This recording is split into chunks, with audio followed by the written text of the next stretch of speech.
வணங்கிடுவோம்.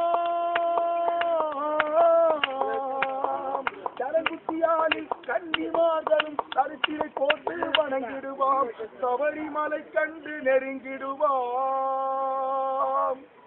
18 படி மீது ஏறிடுவாம்.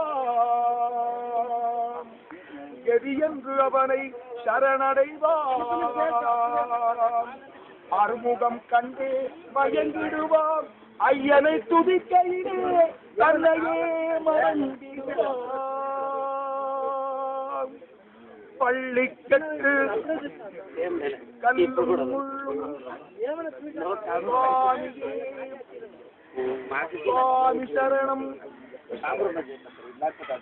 பள்ளிக்கட்டு சபரிமலைக்கு கல்லும் முள்ளும் காலிட்டு மெத்தை சுவாமியே ஐயப்போ ஐயப்போ சுவாமியே சரணம் சரணம் ஐயப்பா சுவாமி சரணம் ஐயப்பா சரணம் சரணம் ஐயப்பா சுவாமி சரணம் ஐயப்பா சரணம் சரணம் ஐயப்பா சுவாமி சரணம் ஐயப்பா சரணம் சரணம் ஐயப்பா சுவாமி சரணம் ஐயப்பா சுவாமி